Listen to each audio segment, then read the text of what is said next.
Muito bom dia, amados. Aqui estamos nós novamente com a nossa hora silenciosa.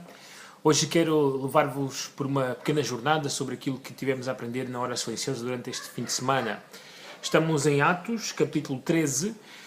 Paulo está a viajar, esta é a sua primeira viagem missionária, enviado pela igreja de Antioquia, uma igreja maravilhosa, uma igreja que cresceu com o ensino da palavra de Deus e uma igreja que foi sensível à voz do Espírito Santo quando este chamou Saulo e Barnabé para a obra que ele, o Espírito Santo, tinha para eles. Então eles viajam, não é assim, encomendados por esta igreja, a igreja totalmente identificada com os chamados deles, e lá vão eles e chegam a várias cidades importantes como pontos estratégicos para o apóstolo Paulo e para Barnabé, para que o Evangelho possa chegar a muitos lados. Estas eram rotas comerciais, eram cidades onde se atravessava estradas importantes que os levaria as pessoas a estas cidades para venderem, comprarem os seus produtos. Então era uma cidade com muita gente, com muitas pessoas, e obviamente era o lugar indicado para poder pregar o Evangelho. Claro, havia uma estratégia que era primeiramente chegar àqueles que já conheciam as Escrituras, que eram os judeus, e nas grandes cidades sempre havia uma sinagoga. E lá vai o apóstolo Paulo a uma sinagoga e a outra sinagoga e apresenta então o Evangelho. Não é assim? Hoje observamos desde o versículo 26 até ao 41, ainda que vamos também falar um pouco sobre os versículos 14 a 25, que trazem pontos importantes para nós hoje, como filhos de Deus, como membros da Igreja Batista de Miratejo. Em primeiro lugar, vamos realçar que o apóstolo Paulo sempre mostra, tanto ele como Pedro, inclusive a Barnabé, ainda que não tenhamos discursos de Barnabé nas Escrituras, mostra-nos que é importante conhecer a Bíblia, é importante conhecer as Escrituras, é importante conhecer a revelação de Deus. Às vezes começo a pensar como poderá alguém apresentar o Senhor Jesus se não conhece a sua Bíblia, se não conhece a sua revelação, se não conhece a sua história desde o início. Jesus Cristo é o plano de Deus desde o início, antes da fundação do mundo, antes que o homem e a mulher existissem, antes de qualquer coisa daquilo que hoje eu e tu experimentamos. O Senhor já tinha o seu plano colocado em cima da mesa, e nesse plano era Jesus Cristo. Jesus Cristo vai desde Gênesis capítulo 1 até Apocalipse capítulo 22. Ele é a grande revelação de Deus. E ele só pode ser conhecido através das Escrituras. E é exatamente isso que o apóstolo Paulo faz. Ele vai à sinagoga e depois da leitura, depois daquela parte de liturgia da sinagoga, ele levanta-se e começa a mostrar que ao longo da história o plano de Deus era Jesus. Jesus é a revelação, Jesus é a promessa, Jesus é aquilo que os profetas profetizaram, Jesus é aquilo que os salmos indicaram, Jesus é o descendente de Davi, Jesus é aquele que foi profetizado que iria ser levado ao madeiro, Jesus é aquele que foi profetizado que se levantaria do túmulo. É incrível, é aquele que não ficaria na corrupção.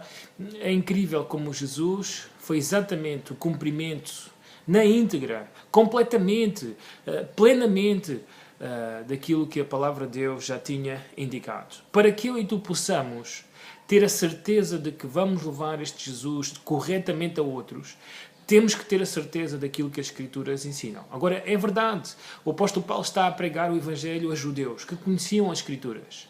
É óbvio que há uma forma de pregar o Evangelho a culturas. É óbvio que quando chegamos a perto dos judeus, porque conhecem o Antigo Testamento, o mais fácil para nós é mostrar que Jesus é o cumprimento do Antigo Testamento. Quando vamos a pessoas que são gentios, que não pertencem à comunidade de Israel, nós pregamos a Jesus de outra forma, porque as pessoas não conhecem o Antigo Testamento, não conhecem as promessas de Deus contidas ali. Assim, então pregamos Jesus através da lei. O facto de mostrar que nós temos uma dívida para com Deus, que a nossa ignorância de Deus, que a nossa incredulidade acerca da sua existência, acerca do seu amor para connosco, é o que nos condena. Assim, falamos acerca da lei de Deus como nós temos falhado com essa lei, temos falhado para com a santidade de Deus. E o único que nos pode resgatar dessa condição é o Senhor Jesus. Mas para que façamos isso, também precisamos de conhecer a palavra de Deus. Precisamos de mostrar às pessoas o que é a lei de Deus, como é o caráter de Deus, que Deus é o Criador, que Deus quer ser o Salvador dos homens, assim, mas que os homens o têm rejeitado, o têm ignorado, o têm desprezado. E têm desprezado a sua maior dádiva, foi enviar o seu Filho para pagar pelos pecados de todos nós. Assim, então é muito importante conhecer as Escrituras. Na verdade, este é o primeiro ponto que quero realçar. Todo crente, todo membro de qualquer igreja, e principalmente da nossa igreja, tem que conhecer as histórias, tem que saber quem é Moisés, tem que saber quem é o rei Davi, tem que saber o que é que os profetas disseram. Temos que ler diariamente a palavra de Deus para conhecermos mais e mais, identificarmos o Senhor Jesus em cada história, em cada profecia, em cada salmo. Isto é muito importante. Assim, o pastor Hernandes Dias Lopes, no livro que estou a ler, Revitalizando a Igreja, ele diz que um dos grandes sinais de morte de uma igreja, assim, é o analfabetismo que existe na igreja. Sabem, estamos numa era do conhecimento. Só com um clique, eu e tu conseguimos aceder à informação, conseguimos conhecer algumas coisas. Assim, antes era tão difícil termos livros, a internet era uma coisa que não existia, assim, o conhecimento não era acessível a todos, mas hoje milhões, bilhões de pessoas podem conhecer rapidamente a verdade. Assim, podemos saber exatamente o que é que Deus tem dito, não é? Então, hoje temos tudo para sabermos mais e mais e mais. Mas a nossa preguiça, a nossa indisciplina, as nossas distrações, as nossas ocupações impedem-nos de conhecer mais o Senhor e de o apresentar quando somos desafiados pelo mundo, quando surge uma oportunidade de pregar o Evangelho. Simplesmente eu e tu fracassamos porque não sabemos mais e mais do nosso Deus. Então este é o grande ponto, esta é a grande verdade. Além de ele saber as histórias, o apóstolo Paulo, ele é também alguém que sabe versículos de memória. Assim, naquele tempo, assim, a Bíblia não é como as nossas Bíblias hoje, onde eu e tu andamos de trás para a frente. Não é assim? Sabemos que as Escrituras estavam em pergaminhos, todos eles separados uns dos outros. Assim, e que na sinagoga se abria um pergaminho, lia-se ou um salmo, ou lia-se um profeta, alguns textos, às vezes alguns textos da lei. Nesta ocasião parece que eles usaram orações de Deuteronômio, não é assim? Principalmente Deuteronômio capítulo 6. Depois eles também foram aos salmos, e também provavelmente leram algum profeta, não é assim? E abriram 3 ou 4 pergaminhos naquele momento, não é assim? O apóstolo Paulo, para poder pregar-lhes a verdade, ele não vai ter o tempo de abrir um pergaminho e ler estes textos, mas ele iria levar estas pessoas que já conheciam muitos destes versículos que ele menciona, não é assim? Ele iria dizer, recitar estes versículos, o que indica a memorização das Escrituras da sua parte. Assim, notem, ele vai citar alguns textos interessantes. Por exemplo, quando no versículo 23 ele menciona que Jesus é a promessa que Deus trouxe a Israel, o Salvador para Israel. Assim, o que ele está a dizer é que em 2 Samuel capítulo 7, 12 até o 16, Jesus é o cumprimento dessa promessa. No Salmo 132, Isaías capítulo 11, Jeremias 23, todos esses textos, estes versículos, mencionam a promessa ao rei Davi. Assim, que um descendente vai sentar-se no seu trono. E Jesus é o cumprimento dessa promessa.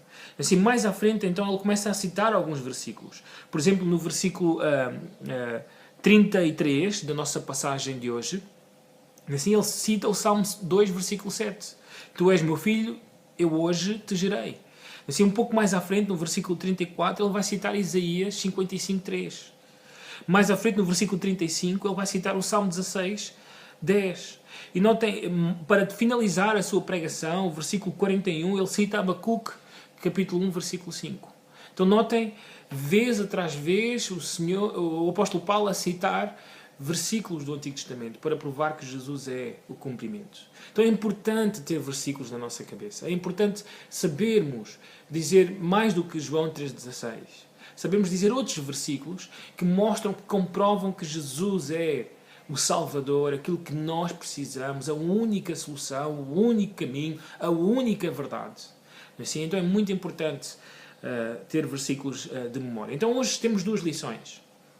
Leitura diária ajuda-nos a saber, a conhecer as histórias que indicavam o Senhor Jesus Cristo. E ao mesmo tempo versículos memorizados ajudam-nos nestes momentos, naqueles momentos em que estamos a falar de Jesus a alguém, a trazer um texto e a mostrar com um versículo que Jesus é a verdade, que Jesus é a promessa, que Jesus é o caminho para salvar os homens.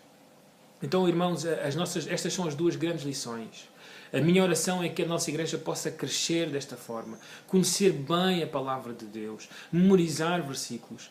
E isso vai trazer grande convicção na pregação do Evangelho, paz naqueles momentos difíceis, em que muitas vezes somos zombados, ultrajados por causa da mensagem do Evangelho.